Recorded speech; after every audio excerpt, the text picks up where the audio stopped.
Bona tarda a tothom. Moltes gràcies, Àngel, per la presentació sentida i propera, com sempre has estat en tot el camí, com tu deies. Anem a fer una mica de presentació de la recerca. No m'allargaré massa per deixar temps a que el debat posterior es pugui centrar en la reflexió sobre els reptes. Farem 4 apartats que intentarem que siguin breus. Unes primeres reflexions sobre el propi estudi, després una visió general del sector envers l'ocupació. En tercer lloc, aprofundir sobre com són, quin és el perfil de les persones que treballen al tercer sector social. I finalment, una reflexió sobre l'estat de les polítiques de gestió del moviment de persones a les organitzacions socials. Anem a la primera part.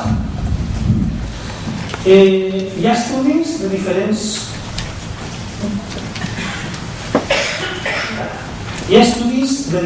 tipus, alguns de més generals i altres de més concrets. N'hi ha que busquen donar receptes i altres que busquen donar llum a una realitat. Aquest que presentem avui és un dels darrers. És un primer estudi que es fa sobre l'ocupació del tercer sector social. I l'objectiu principal és mostrar la realitat en aquest tema sobre persones i organitzacions. Per això, els objectius són del tipus conèixer, identificar, analitzar, servir de base, i no del tipus solucionar, millorar o resoldre. La idea d'aquest estudi, els objectius, és oferir coneixement de base per facilitar la reflexió de tots aquells que estan implicats en l'ocupació en el tercer sector social. Agents que són les pròpies entitats, els propis col·lectius de treballadors, la pròpia administració, tots aquests col·lectius que puguin seure i fer reflexió a partir de l'estudi. A partir d'aquí, a partir d'aquestes dades, hi ha un treball col·lectiu de molts agents per poder definir les mesures perquè això sigui una feina útil. A vegades sembla mentira la quantitat de gent que hi ha darrere un llibre. Jo a vegades penso... me'n recordo això també quan ens surten moltes vegades els crèdits de les pel·lícules, que veus al final i que veus que s'allarguen i surt molta gent.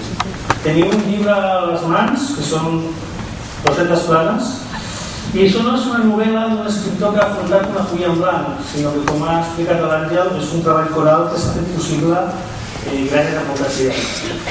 La Núria Valls ha participat directament en la coordinació de l'estudi en mateix, el Rafa i el Roger de la Fundació Pere Carrers i tot l'equip de l'Observatori que va participar, una part del qual està aquí avui: Luis Miguel, Oriol, Borja, Maria, Ruth, Olaya, Clara, Núria i Laura.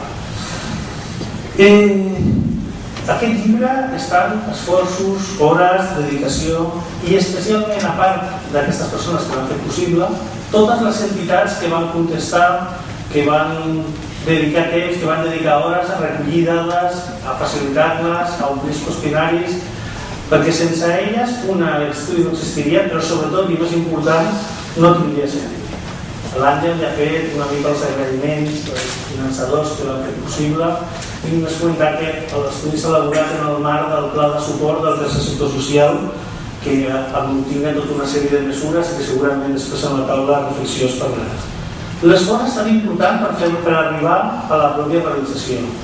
Hem estat un any i mig gairebé entre diverses fases del treball de camp, diverses participacions dels comitès, les aportacions diverses, més de 2.500 trucades, més de 8.000 correus per aconseguir finalment 500 qüestionaris vàlids que són els que d'alguna manera donen el resultat. Anem per la visió general.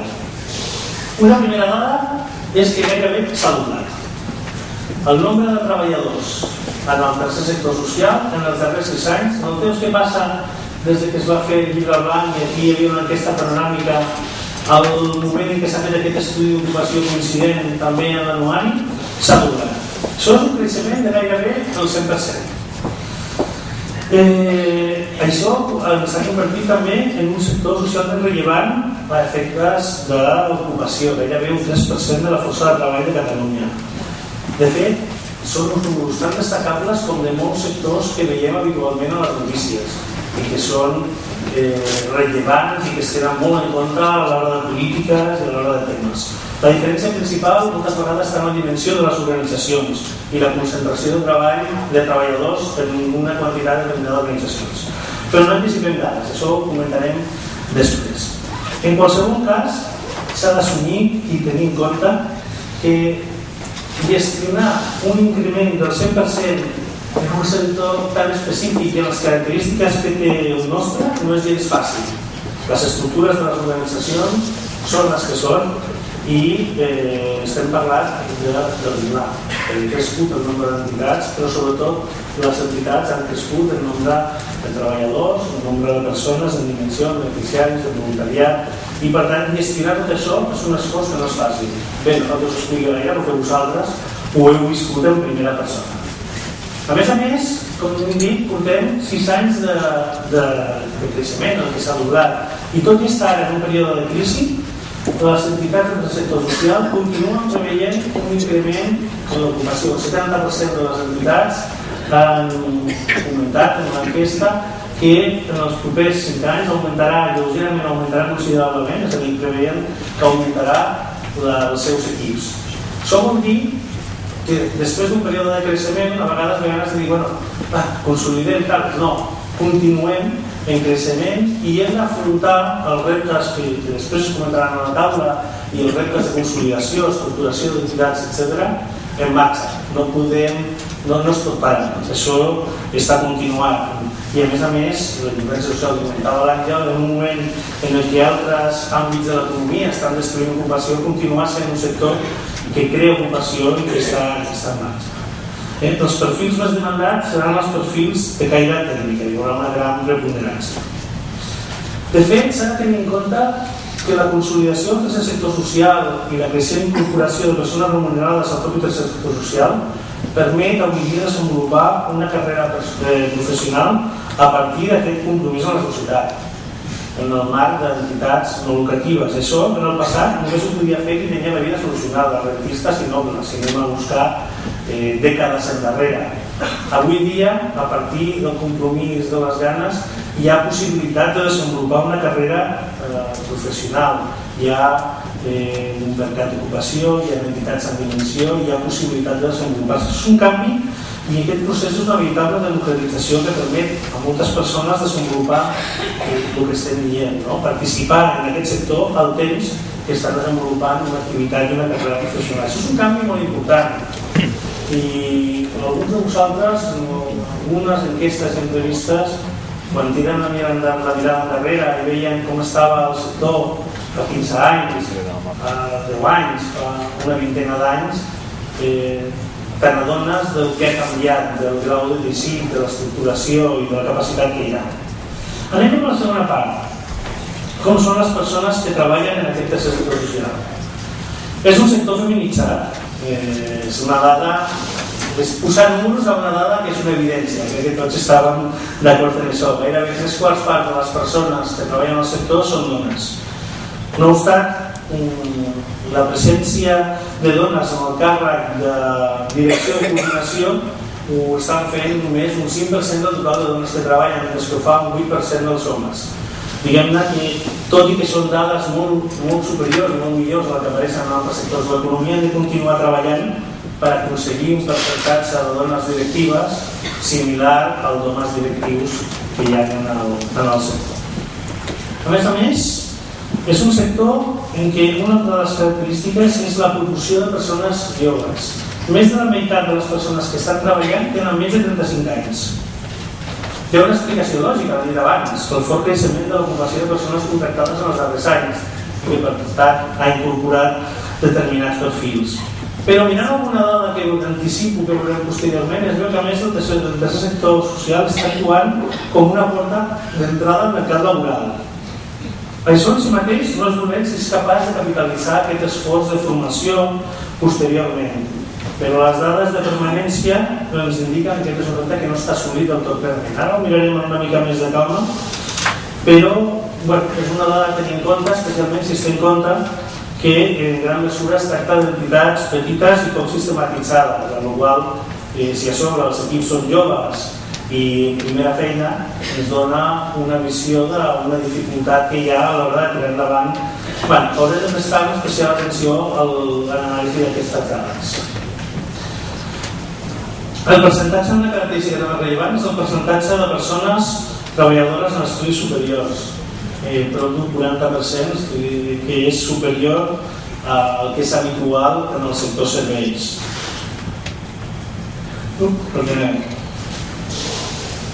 Si analitzem una activitat, també surt una activitat relativament baixa a les entitats. Gairebé la meitat de les persones treballadores porta menys de 3 anys encara a l'entitat.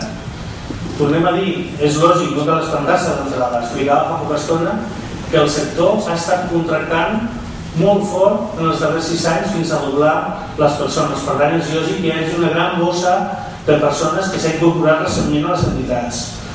És una dada, podríem dir d'alguna manera, que s'haurà de monitoritzar en el futur per veure com evoluciona. Aquí tenim una dada de punt de partida i és d'esperar que en la mesura en què vagi transcorrent el temps i els creixements es puguin analitzar, es puguin frenar, es puguin estabilitzar els equips, aquesta dada pugui anar-se una mica augmentant l'activitat de les persones a les entitats. En aquest sentit, el que comentaríem és que és una dada que cal monitoritzar, que cal seguir. La procedència. Aquest és un gràfic que és especialment interessant i que vull detenir-me durant uns moments. Una primera dada destacable és el percentatge de persones que prové d'una altra feina del propi tercer sector social. 42%. En un sector en creixement, és una dada rellevant, però evidentment si el tercer sector social està generant ocupació nova, les persones tenen que provenir d'altres àmbits. On provenen? Però una part important, i és la dada que guarda relació amb el que dèiem abans dels equips joves, provenen de que és la primera feina. Són persones que s'incorporen al món laboral i el tercer sector social és la primera experiència laboral. Estem parlant gairebé d'un terç de les persones, que és una xifra important. Un comentari que a vegades surt és si el voluntariat s'està transformant en un monitoratge per entrar a treballar a les pròpies entitats i s'està desvirtuant l'esperit dels valors del voluntariat. I a tenor de les dades que surten podem dir que no, és a dir, que un 14% de la força laboral provingui de persones que estaven implicades, que feien voluntariat, entra dintre del normal del que és conèixer que hi hagi persones, però ens indica que el que sí és sorprenentment baix comparat amb altres entorns, comentàvem abans aquí en l'Àngel, en el món anglosaxó, que es parla molt del revolving door, de la porta giratòria i de la importància que té el fet de que les persones hagin passat per diversos sectors i àmbits, és el baix nombre de persones que procedeix de l'administració pública, un 5%. En aquest sentit, el que es dona és més aviat un camí contrari, no? El sector social és un proveïdor de persones cap a l'administració pública, mentre que aquesta xifra és baixa. En tot cas, això són dades interessants que ens ajuden a conèixer millor les persones que treballen al sector, poder fer una reflexió rigorosa i a partir d'aquí anar pensant polítiques, identificant el per què passen coses i com es poden gestionar. Les categories professionals es veu la preponderància del personal tècnic, com correspon a una tasca especialitzada que és el que fan les entitats. Si analitzem la temporalitat, veiem que encara que la temporalitat està a 8 punts del que podem anomenar la mitja de Catalunya, en els darrers temps les entitats han fet un gran esforç per reduir la temporalitat i estabilitzar llocs de feina, la qual cosa de fet ha fet que ara puguem estar veient unes xifres comparables. És a dir, tots teniu al cap moltes entitats que en els darrers anys han fet veritables esforços per reduir aquesta taxa de temporalitat i per tant animar a evolucionar i que hi hagi molts més contractes indefinits. En aquest moment estem prop d'un 70% de contractació indefinida. Tenint en compte les precarietats existents en el finançament de les entitats, encara la preponderància que té un percentatge important, subvencions més puntuals i la dificultat de contractació de convenis, és un procés que està en aquests moments en curs, és una dada destacable que està indicant l'esforç d'entitats. Però igual que deia abans, aquí hi ha diverses dades que l'interessant és monitoritzar-les per anar veient com van evolucionar. Sí que una característica del sector és la importància que té la jornada parcial, amb una incidència més alta que en altres àmbits. I en aquest sector, en aquest tema, tot i que es tracta d'una qüestió determinada en gran part pel tipus d'activitat de les organitzacions, podem dir que està alineat amb una tendència general, que és el creixement de la jornada espacial. Aquí es veu clarament que hi ha una incidència més gran en les dones que en els homes, el treball a temps parcial. Resumint el perfil tipus. En definitiva, si busquem el perfil tipus de treballador o treballadora al tercer sector social, trobem una dona jove, autòctona, de procedència catalana, en estudis universitaris, que treballa com a tècnica i jornada completa en contracte indefinit, que porta més de 30 anys a l'entitat. Com tots els perfils tipus, en si mateix és il·legal, doncs és una successió de característiques. Però per aquí vaig veient alguns somriures i jo diria que sí que podeu imaginar i coneixeu persones en un perfil similar a aquest al sector. Podríem dir uns quants noms que no s'allenyen gaire. En definitiva, el que trobem són persones que han escollit treballar per la societat des de la iniciativa privada sense ànim de lucre, que han escollit no ser ni milionàries ni funcionàries, no dedicar-se a intentar en el món de l'empresa o no buscar l'estabilitat que dona el sector públic, sinó fer-ho des del compromís de la iniciativa privada sense ànim de lucre. Totes són alternatives legítimes i loables, però hem de valorar l'esforç d'intentar treballar d'acord amb el seu compromís i valors i fer això possible. Les persones no treballen soles. Les persones estan en organitzacions, ho fan des d'organitzacions. Per això, l'estructura organitzativa, la dimensió organitzativa, l'espai on es desenvolupa el treball en equip és un element clau per la gestió dels propis equips i de les persones treballadores. El tercer sector social està format en 3/4 parts per organitzacions en les que treballen entre 4 i 50 persones contractades. Al fer la comparació amb altres sectors econòmics, podríem dir que en realitat es tracta no de petites, sinó moltes vegades de microorganitzacions. Això ve donat per la pròpia realitat del sector, la motivació que porta el naixement de les entitats i l'arrelament a la realitat local. El que s'ha de fer és assumir aquesta realitat i desenvolupar formes específiques d'estructuració del tercer sector que facilitin la col·laboració, compartir estructures, formació conjunta, integració, sinergies. Han de ser fórmules pròpies des del sector que no li facin perdre elements identitaris com la proximitat, la importància dels beneficiaris, l'impacte en la comunitat, l'especificitat del voluntariat. Les organitzacions de segon i tercer nivell, estructures federatives en diferents àmbits, són proves de l'esforç que s'està fent en cercar models propis de col·laboració i integració en diverses activitats. És a dir, la visió que tenim un sector atomitzat d'identitats petites és una realitat. A partir d'aquí, com hem de fer per fomentar col·laboració, per trobar formes d'anar plegats i fer-ho des de formes organitzatives i valors propis del sector. A més, trobem que són organitzacions indicació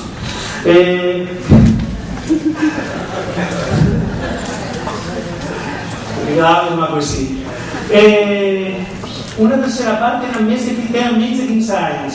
Podríem dir d'alguna manera que són organitzacions adolescents. El procés de maduració del sector és el que és, les entitats tenen la trajectòria que tenen.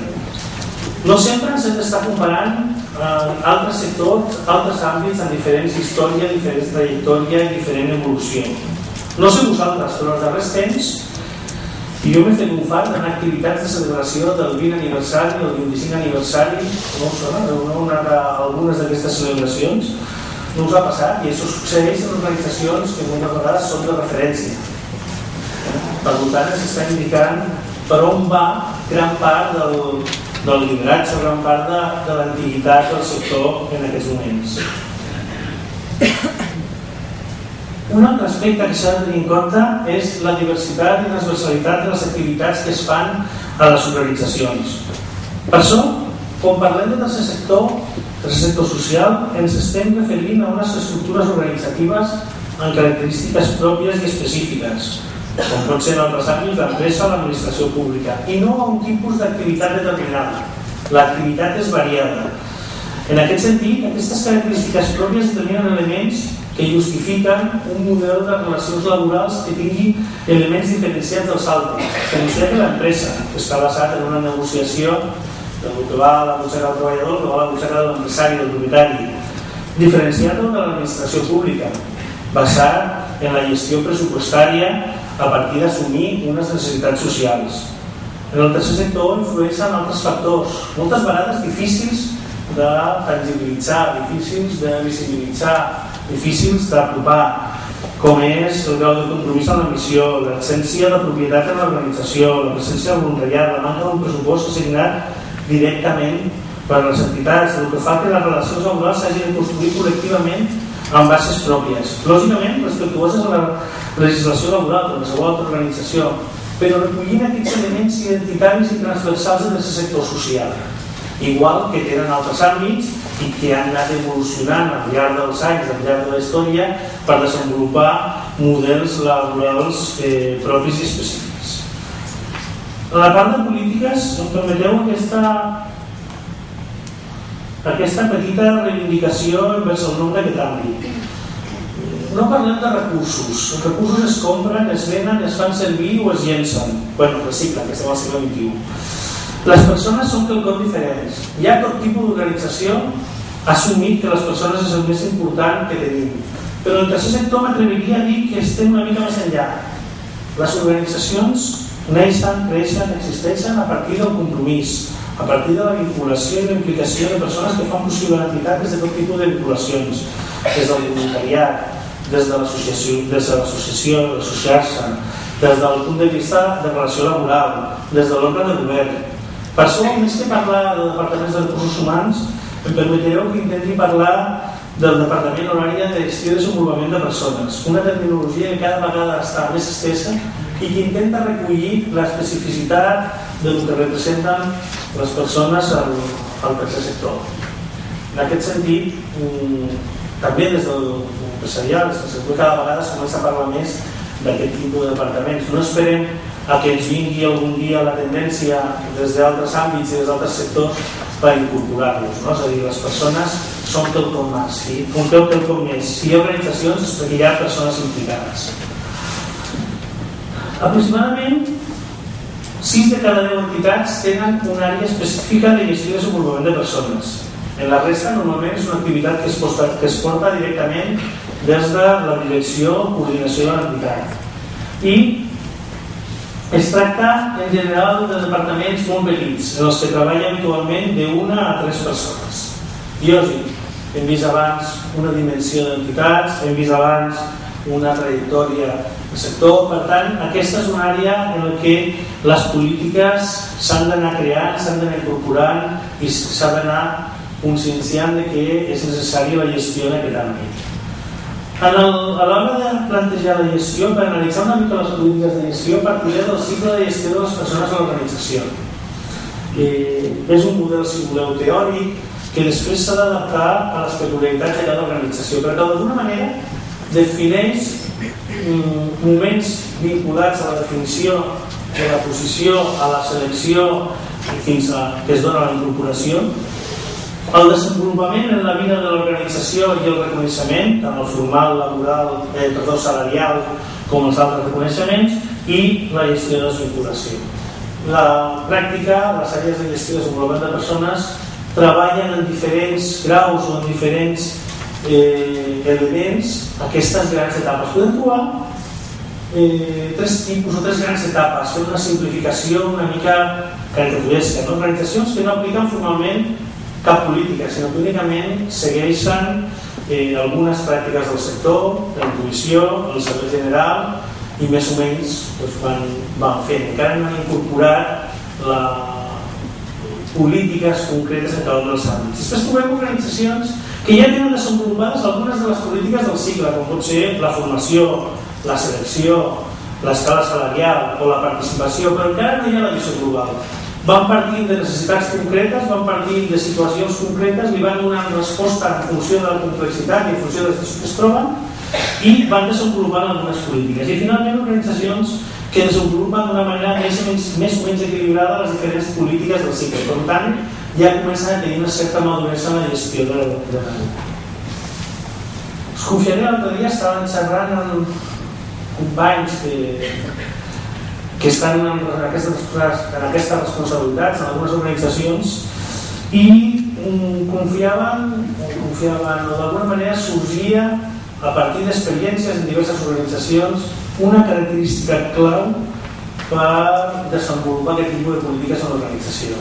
Fer el doble esforç de mantenir la visió global i al mateix temps la simplificació, mantenir una simplicitat. És a dir, són molts els que hem patit en carn pròpia, inclús el propi del tercer sector, intentar aplicar una política massa ambiciosa, massa complexa i després no poder arribar i quedar-nos pel camí. Hem d'identificar el grau necessari de simplicitat, però perquè guardi una coherència. Una altra clau per aquest desenvolupament és ser capaç d'anar desenvolupant aquestes fórmules pròpies del sector i no merament aplicar fórmules importades. Vaig a fer una reflexió molt ràpida en elements de cadascuna d'aquestes polítiques per deixar pas ja a la taula rodona. En el tema de selecció i incorporació, el baix desenvolupament i la dimensió petita de les entitats fa que les polítiques de selecció i incorporació siguin molt bàsiques i basades moltes vegades en contactes personals i en algunes zones especialitzades del sector, com és el cas d'Asfalta o similar. En aquest sentit, és una de les polítiques que a poc s'ha d'anar evolucionant. Tot el desenvolupament de les polítiques, ho hem comentat abans de passada, pot tenir un rol molt important a les organitzacions de segon i tercer nivell, que ajuden a que les organitzacions de base puguin desenvolupar i no tinguin que fer determinades coses en paral·lel unes i altres. Mecanismes de participació i de formació.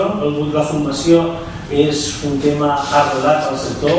Gairebé 8 de cada 10 organitzacions declaren tenir un sistema de formació o tenir cura de la formació i hi ha diversos mecanismes de participació, que és una cosa important.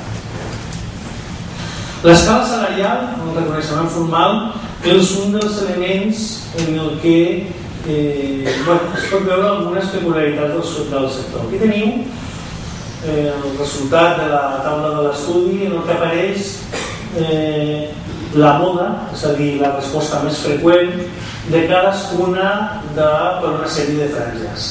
En personal auxiliar i personal de suport, el nivell salarial brut anual es troba entre 12 i 18.000. Personal tècnic, entre 19 i 24.000 euros any, igual que els responsables. I coordinació i direcció entre 25 i 36.000. Què ens diuen aquestes escales? Fent un anàlisi ara, aquí d'una banda, quan ho comparem en una escala mitja que sortia d'algunes estadístiques aquí a Catalunya, estreta de l'IDESCAT, ens sortia que en personal de suport i personal auxiliar estem en nivells molt similars a la resta d'altres sectors i altres àmbits. Si anem a personal tècnic i responsables, estem un esglaó per sota. I si anem a analitzar el que és coordinació, direcció i gerència, estem 2 o 3 esglaons per sota. Això que ens està dient que a major nivell dintre de les responsabilitats organitzatives, més gran és el diferencial en la resta dels sectors. Això ens dona, hem girat els gràfics, per posar d'una manera, curves. Això seria la gràfica del tercer sector, que és molt més plana, és a dir, la diferència d'amplitud de salari seria d'un 4 a 5, i això ens dona la mitjana catalana, que és una curva molt més inclinada. És a dir, si aquí baix més o menys hi ha una similitud, a mesura que anem ampliant la curva es va obrint aquesta diferència. Això és una situació que existeix i està documentada i que per tant des de les pròpies entitats s'ha de veure com es pot gestionar i com es pot conviure diferents elements i entendre el grau de diferencial salarial en diferents posicions, com és assumible, no és assumible, etc.